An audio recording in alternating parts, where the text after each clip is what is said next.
Hello and welcome, everybody. My name is Sam Kemmer, and I'm the manager of the CSU Advancement Academy. The Academy is, of course, a close partner with the CSU Events Professionals Network. Welcome again to this month's on-call meeting, where we'll be discussing event platforms and some of the considerations around their use and procurement. On-call is a monthly series of roundtable meetings offered by the CSUEPN in partnership again with the Advancement Academy to provide a space for events professionals working in higher education to explore trending topics with colleagues. Each month's roundtable is focused on a different topic. Next month's topic is going to be on the best practices of hosting successful hybrid events. It's at the usual time of 11:30 a.m. to 12:15 p.m. And it's on April 14th, which is the usual second Wednesday of the month when we hold these. The April on-call will be the last one before our annual CSUEPN conference. So we're going to take a bit of a break for a few months, the Executive Council of the CSUEPN is, in order to prepare a really strong program for the conference this summer. But nonetheless, we have plans for the on-call series to return in the fall to continue to explore some of the very trending and useful topics to the industry and to events professionals well into the rest of the year.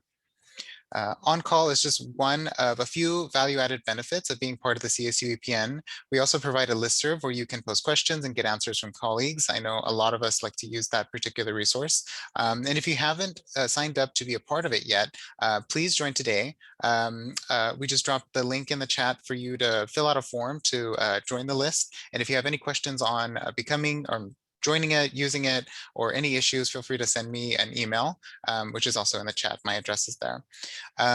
Also, our digital communications team has created a LinkedIn group and a Facebook page for CSUEPN, and we encourage you to join either or both of those groups as well, and stay up to date on the latest happening in the CSUEPN and see some of the very fun shout outs that we're doing for some member institutions on there. Also, I'd like to take a moment to encourage you to give in support of the CSUEPN's first ever fundraising campaign, Take 5 to Give 5. Your voluntary contribution of $5 or more will enhance the impactful work of the CSUEPN, including supporting general operations of the network and allowing us to improve and expand regular offerings, such as on-call and our annual conference. In addition, 20% of each contribution will be earmarked for scholarships to cover registration fees for the next CSUEPN annual conference for professionals from campuses that need to do so. I personally made my donation, well, a couple, to help with the numbers. And the Executive Council is very, very close to reaching our 100% participation goal that we have for that group. And there's also been some very generous donations from folks outside of the council that have stepped up to show their support. So again, I hope we can count on your support as well. The conversation on event platforms today is, of course, happening as virtual events are ubiquitous, and we also have the return to in-person events very much on the horizon. So essentially, we're going to be exploring platforms that essentially meet the needs of all of that and can do it all, really. Joining me as a facilitator is our friend Clifton Gold from San Jose State University. He's the secret weapon of the CSUEPN, and he's also the assistant creative director and senior event planner on the events team at San Jose. Cliff, you want to just jump on for a second, say a quick hi to everyone? Hello. Exactly. And then, of course, you all know me. I'm Sam Cameron, the manager of the CSU Advancement Academy. So during today's session, it's going to be a bit of presentation from me and Cliff, and we'll be sharing some of the research that we've dug up in partnership with CSUEPN member institutions on some kind of the leading, most helpful platforms. And then following those short presentations, we're all going to have a group conversation with everybody here on the Zoom. For one, to see if you have any questions on the information that we shared, and to also take your suggestions on additional really helpful platforms that maybe we didn't quite touch on. And then towards the very end, you'll want to hang out for this one. Cliff is going to give us the link to explore a virtual event space on Mozilla Hubs. His team at San Jose built out something similar for a recent event, and it's a very neat platform that we're all going to get to dive into towards the very end of today's session. So before we jump into some of the specific platforms, part of the conversation and research that went behind this is that we kind of pooled some research that folks were looking into for the platforms for their specific campuses and their teams. We went ahead and kind of combined them into a shared spreadsheet, the link to which is just in the chat right now. And I'm gonna just quickly show everybody around. And I want to give a big thanks to Michael Cunha and the senior analyst for events at the Stan State and the whole event team there. They essentially put together the bulk of this information, and then we're kind of stealing and running with it as kind of to serve as an archive for our use and our research. Essentially, what we're looking to do with this spreadsheet is we're looking to kind of index the information that we've all uncovered on particular platforms, as well as including some important notes on accessibility, for instance, which I know is a very big factor for procurement of a particular platform or software within the CSU. So we're hoping that you'll use this as a resource to check in and see what others have looked into and if it's of use to you. And also, if you've done a little bit of research into particular platforms, please go ahead and add it on there for the benefit of anyone who might be, that platform might be a good fit for them. And as you'll see here, there's the kind of matrix up at the front where you kind of list the platform. The team at Stan State had a few kind of qualifying areas that are now the columns. And then if everyone would be so kind as to add their name and email towards the end as kind of claiming ownership of that row where you provided that information. And then there's some drill down information on some of the specific platforms on some of the other tabs. You guys are welcome to do that as well, or just kind of leave a brief summary up in that first page. So with that being said, we're going to now proceed to share a few of what are emerging as kind of go-to enterprise platforms that might be used kind of centrally on a campus. I have two really good examples to share with you guys right now, and then Cliff's going to take the lead on maybe some ad hoc, more frugal options for your teams to use as well, either as standalone or in complement to some of the platforms that I'll discuss. So one of the platforms that has really got some good attention is Socio. Socio, like I mentioned, is kind of an enterprise platform. It tries to do all of it in terms of virtual events, registration for both virtual and in person. It also comes with some neat items like an event attendee app where folks can look at the program and engage with each other and get some kind of takeaways from the program on their mobile device. And then it also provides an area where attendees could communicate with each other on a community platform. So this is kind of like a standalone kind of site where, for instance, folks at a conference would be able to network with each other, ask one another questions, pose additional resources, and that particular community can live on kind of for a good while after the time span of the event. Their virtual event suite is pretty neat. It seems to include a lot of the things that we've grown accustomed to in recent Zoom-based events. For instance, polling, moderated Q&A, and gamification to keep audience engaged and participating. And it also integrates with Zoom, which means that you'll be able to stream a Zoom meeting in a particular session or a keynote or something like that through the platform. And then there's an attendee networking interface, which is an area where attendees could kind of get together and chat with one another or video stream with one another, again, in an informal setting outside of the session. Some of the high level pros and cons from the research that I did. Pros, it's comprehensive, so you don't need to buy multiple solutions or software for virtual and streaming and registration. It essentially does it all. The con, of course, is that it comes with a comprehensive price. So what we've seen, what the team at Stan State shared was that it was out of budget for a lot of individual departments, but this would maybe be a good solution for kind of a campus-wide agreement. So where it's kind of paid for centrally or with some cost sharing between the various divisions, maybe managed by the events team on campus, and then they kind of teach the departments how to use it or serve as kind of admins on some of the more important features. That's a particular model that we've embraced here at the Chancellor's office with our own event software that works pretty well. So some thoughts there. And then we'll be sharing the slide deck to today's presentation, and I happen to link the Socio homepage to the title there. And of course, you're welcome to reach out to their sales team. They're going to be super excited to talk to you all about their product. That's their job. And then another platform that just similar to Socio that also does it all is Hopin. This one has a bit more of a premier vibe to it than Socio, only because they have a lot of big name clients.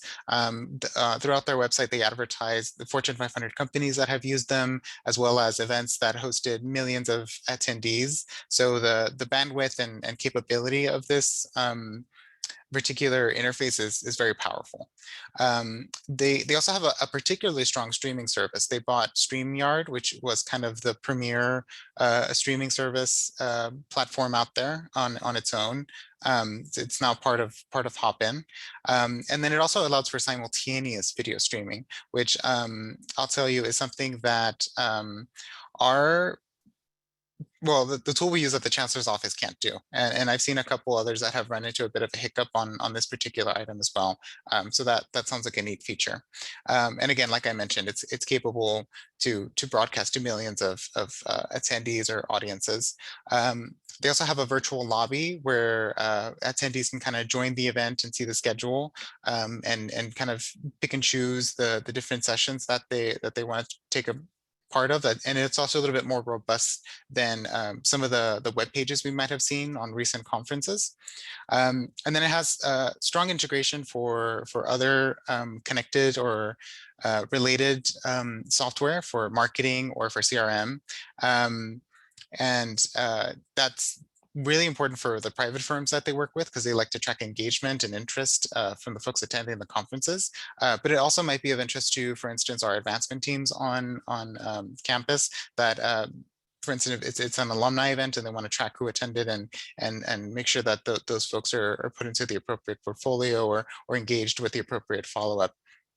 Some of the pros that come with this particular platform is that they promise quote unquote white glove customer service. I'm quoting them from their website. And looking again at the numbers of some of the events that they've done and some of their clients, I believe that there was probably a lot of support that was required in helping those events come together. So if they were successful, that speaks to the quality of service. They also scored really well on accessibility in that they're able to turn on closed captioning, and they have other they also have closed captioning in like 5 different languages. So it's something that a lot of other platforms don't have, and that also bodes very well with our procurement teams when they're looking at these. Some of the cons, something that was a little irksome to me is that branded emails come at maybe like the second or premium level, which I feel is not a very complicated feature, but they disagree. There's also a ticket commission that comes with registrations, and this is on top of any credit card processing fee that's assessed. For some of the very higher levels, folks, essentially the website says we'll talk about it. And I think if you have the right person from procurement in the room, you might be able to make some negotiations there to bring that down. But nonetheless, I found that a little bit irksome. And again, this one also is another kind of premier price and would probably be a better fit for a campus-wide use. And with that, I'm going to turn it over to Cliff, who's going to tell us about 2 more platforms. All right, thanks, Sam. So most of us who attended our summer conference this past summer, our series of webinars, are somewhat familiar with how we've worked Google Drive to do some of these extra things that we need for events. So what most of you are familiar with is what I just put in the chat, where we'll do registration either via Zoom or via Eventbrite or via Google Forms. And then in the email reminders for the event, we actually send out a PDF guide to the event. And we'll create these just using a Google Doc, and then we'll upload them to Google Drive to make them shareable. And then you can also just upload a new version if you need to update it, so that way the link doesn't change. And then within that has the schedule, the links to any platform you're using. So usually those are Zoom links. But if you're sending anybody to Mozilla Hubs, or if you're buying a separate like virtual booth kind of platform for a networking session or for a trade show session, you could do that as well. So that's sort of the basics that we've been doing already. A lot of our campuses have been doing this for internal events and smaller events, but there's more to Google Drive. And most of you know that I'm cheap and like to DIY as much as possible. And some of these platforms are just, other platforms are just enormous in cost. So a couple of things that you might want to think about in Google Drive is that there's a lot more tools in there than just the drive itself. So some pros to using Google Drive is that it's free and it's very flexible. Some of the cons is it might not be as user-friendly for you until you get really familiar with all the tools and how they work together. If you're using your Gmail account or your campus email to do the email messaging, you need to be careful about limits on emails, but there's a couple solutions to that.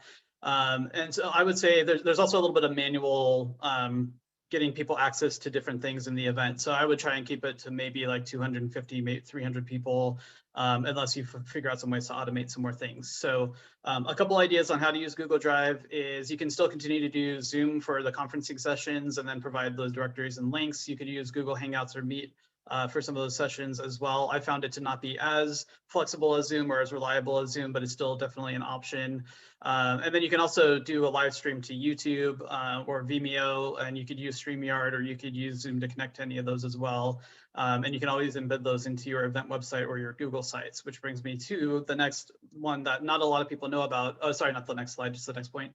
That the Google Drive has a function in it called Google Sites. So you can create a mini website for your event, and you can use that as the virtual lobby and the directory and the resource share for your event. And the cool thing about this is you can make a site and publish it so that it's public, or you can make a site, publish it so that only granted users can view it. So you could have people sign up for your event and then add them to that website to be able to view for the event, and then you can actually put all the Zoom links in there in the directory. You could even embed video boxes into the site and any other platform that you're doing. So it takes a little bit of playing with, but that's kind of a cool way that you can still keep it semi-private or make it public either way. And it's really user-friendly. It's not all, making the Google Sites is not all that different than doing anything else in Google Drive, like in Docs or in Slides.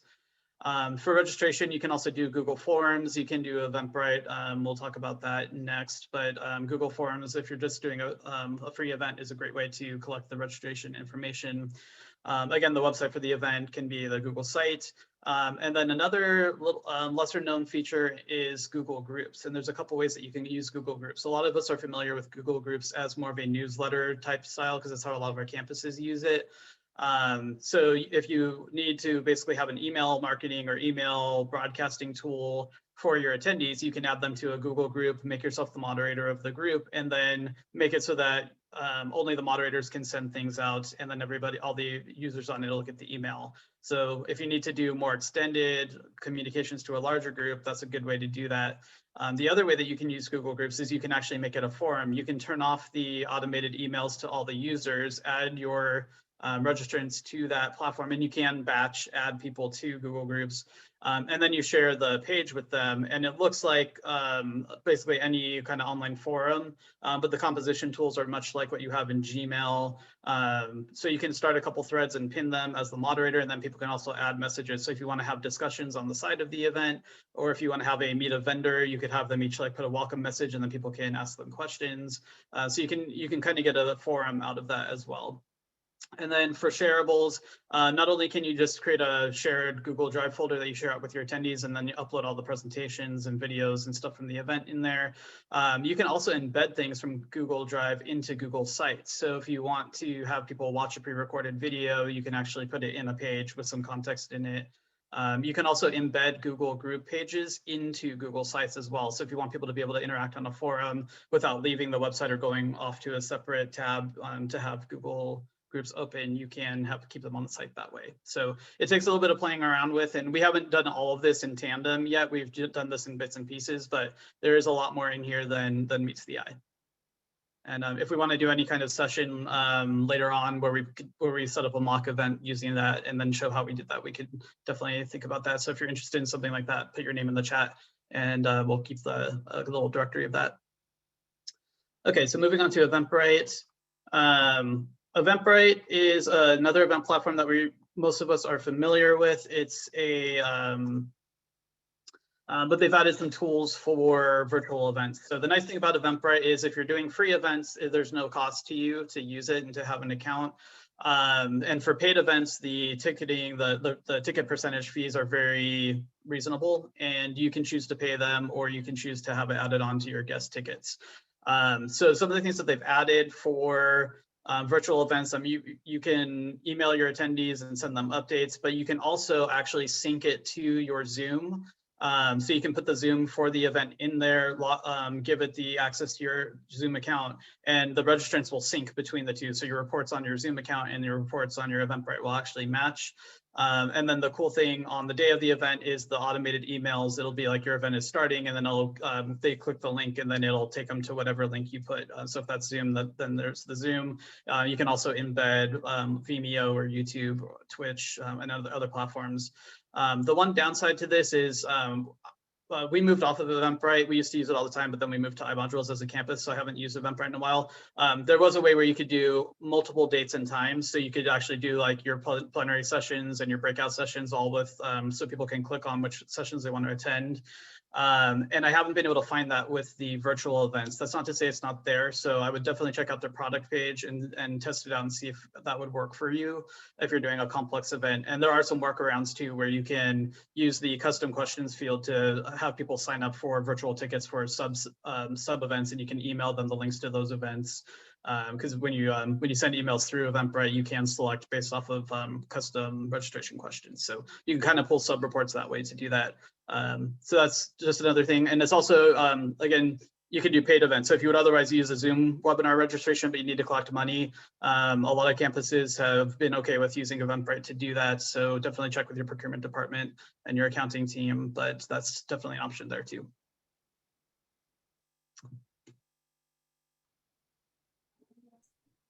Awesome. And apologies, Cliff, I was a little too excited to click your link a little bit earlier and I messed up the screen share. No worries. But right now we're at the point where we'd love to hear from everybody here on the Zoom call to see if you have any questions for us on any of these platforms, first off. And I'll pause to see if anybody does.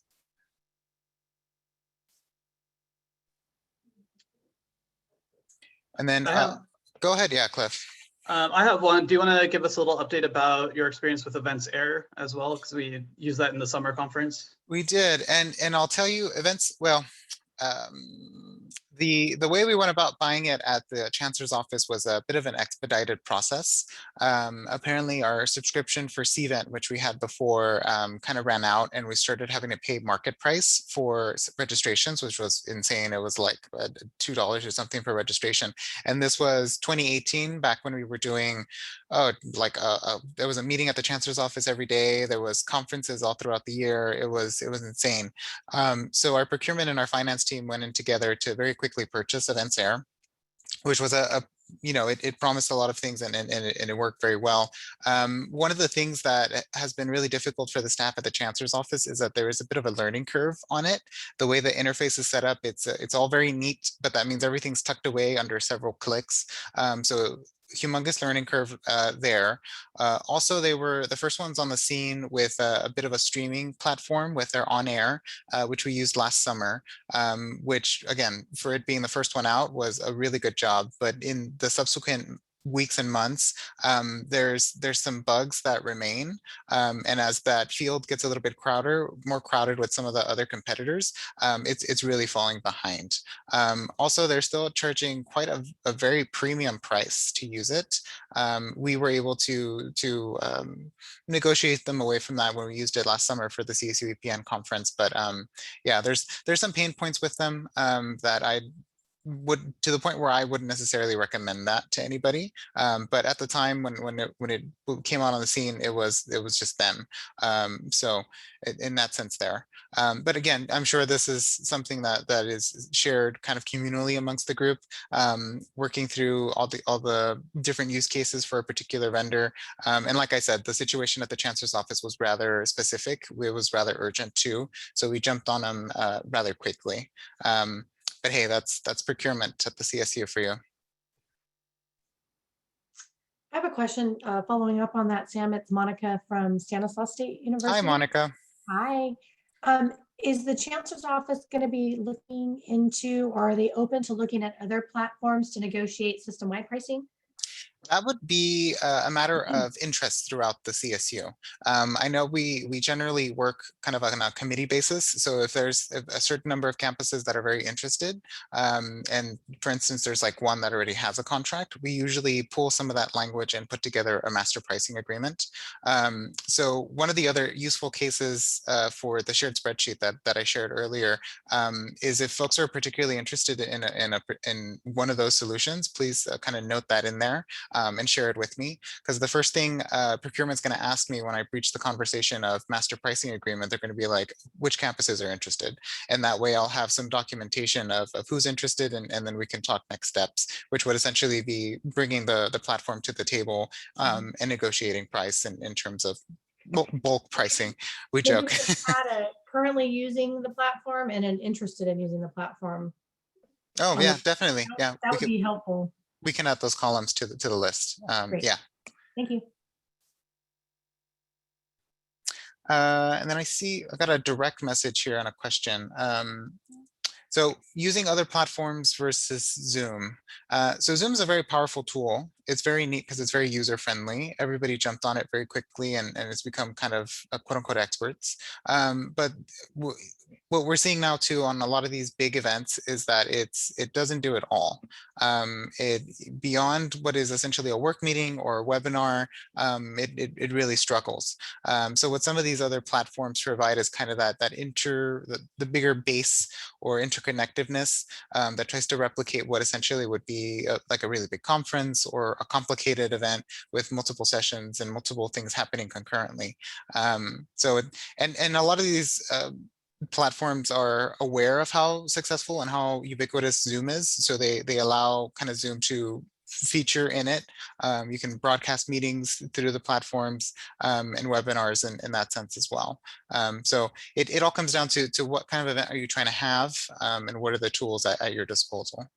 Yeah, they're really better for the complex events. So a lot of them will give you a registration system and then automate logins for the attendees so that the session information isn't hanging out online on the public web for everybody to get to.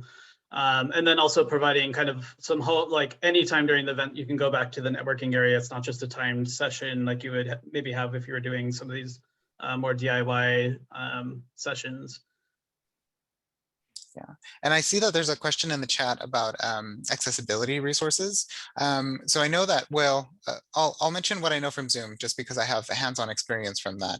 And then I'll provide a little bit of insight as to how this might play out with procurement discussions. So I know Zoom in a recent update has AI generated closed captioning. Essentially, it hears what is being said in the meeting and it puts up text of what it thinks was said. This I found to be a very helpful feature if somebody is experiencing a bad connection. And for instance, like my sound distorted to you. So you would click like the closed captioning button that you would have turned on before in the deep settings of Zoom. And it helps in that sense a lot. One of the things that our procurement team was very specific on is that those AI generated closed captioning is not considered accessible just because of how inaccurate they might sometimes be. Again, it's just putting out there what it thinks is being said. So there's another feature where you're able to designate a closed captioner for a Zoom meeting, and that would entail working with a closed captioner service that person essentially joins the meeting. Someone as the host assigns them as a closed captioner, and they're a professional whose job it is to type up what's being said, and they do that in the chat, or they do that in the feature, and then everybody can see the accessible closed captioning for a meeting. And I'll say that beyond closed captioning, I don't think there's any real progress being made in making meetings and virtual experiences accessible for folks that use assistive devices and things like that. And this is something that comes up every time that we have to complete a VPAT for a particular platform, is that procurement is essentially looking for promises from the vendor that they'll look into some of these other areas to build out functionality there. But one of the most often kind of the sticking points is that there has to at least be closed captioning or an option to provide it concurrently with the product so that if anybody needs it, it's there too.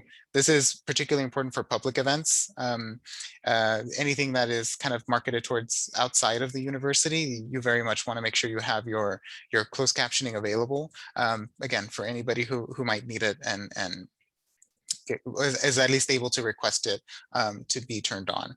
And I'm seeing all sorts of flurry in the chat. Anything that we should address, Cliff? Yeah, so one of the items is most of these platforms and why they're so expensive but not necessarily worth it is that a lot of these platforms still make you set up your own Zoom sessions or set up your own live streams using StreamYard or streaming to Vimeo or live streaming to YouTube. And then they plug those into the event. So really what you're getting is a lobby and a public schedule and then a directory of everybody and maybe some virtual networking booths. But Hopin did buy StreamYard, so they're probably gonna have more direct integration in it, which could be nice. Mm-hmm. And I got a question in the chat. So one, I'll be sharing the slides in the follow-up email along with the recording. And then also if the feature is turned on Zoom, it may depend on the version of Zoom that you have. But if you click the little 3 dots off to the right, you'll get an option to save the chat. And that'll essentially download everything that was in the chat as a .text document and save it on your computer. So that's super helpful if there's a link in there that you want to look at later. Yeah, no, in terms of captioning, like we use Verbit right now because it has a little bit, even though it's automated captioning, we use it with Zoom. Even though it's automated captioning, it's a little more accurate than what the new Zoom automated captioning has. But there is a new automated captioning in Zoom that you can turn on. So that'll be nice for some people. And then Vimeo, if you're live streaming to there for the premium accounts, has now launched a automated captioning. Which is nice because recording any of these sessions and then adding captioning later is usually fairly easy, and there's a lot of tools for that. It's even some free ones, but the live captioning during the event is still a headache. Yeah. Mm-hmm. And another non-accessible, quote unquote, tool is, I know Google Slides allows for kind of AI guest captioning, I call it, because it's just picking up the audio of the presenter and typing up what it thinks is being said. I think it's, again, another really good solution for internal meetings where somebody might be having a connection problem and the sound sounds weird, but it does not have kind of the stamp of approval of being accessible for public use. Yeah, it was just funny because I've actually found it to be a little bit more accurate than Verbit.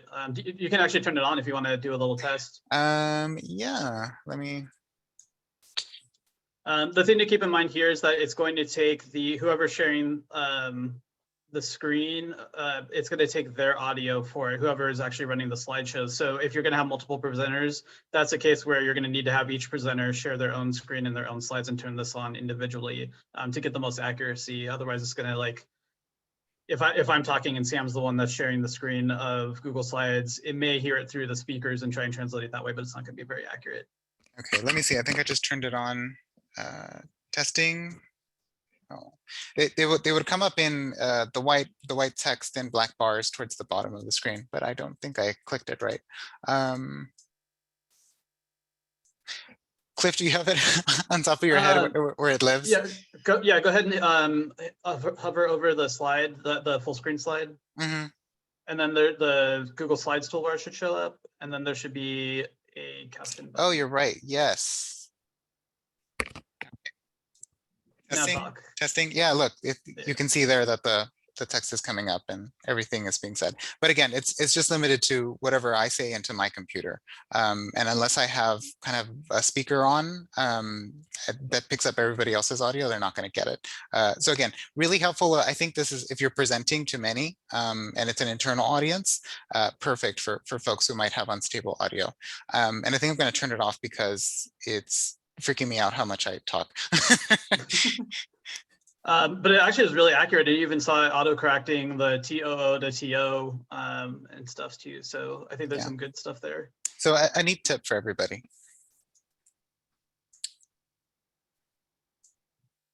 Okay, and I'll see if anybody else has any additional questions or thoughts. Anybody else have a platform that they're really happy with or they got excited about that isn't on our list that I shared or in our presentation? Would love to hear that, guy.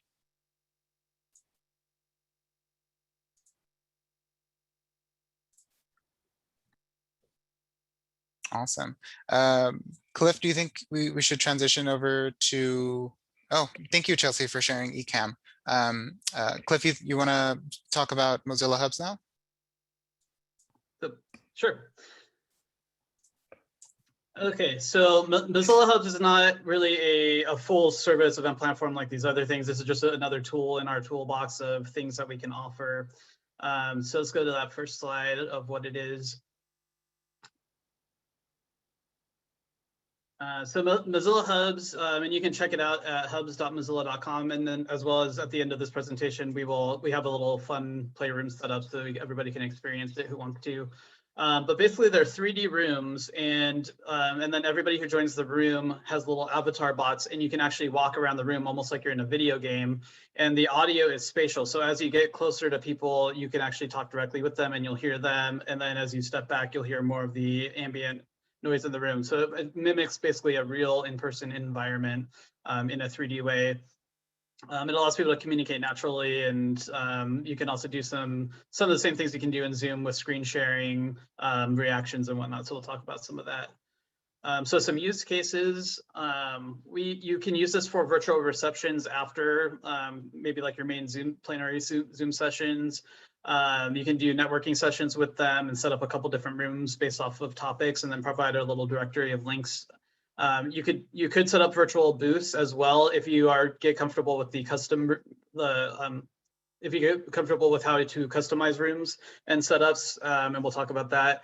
And then you can also do some really fun stuff like team building activities and games.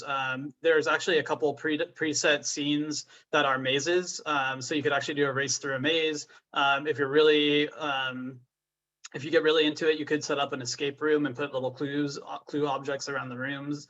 And then another fun use case, I would recommend saving this link and checking it out after the event because it does take a while to load.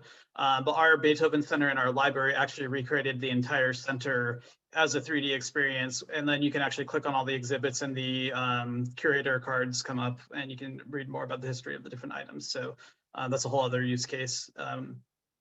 The features, so you can create different room sizes. We'll talk about capacity because capacity is a little bit of an issue here, but similar to Zoom, you basically create the room and then you can share it out with a link or via invites, and then you can also give the room members some blanket permissions. So if you don't want them to touch or move anything, you can uncheck that box.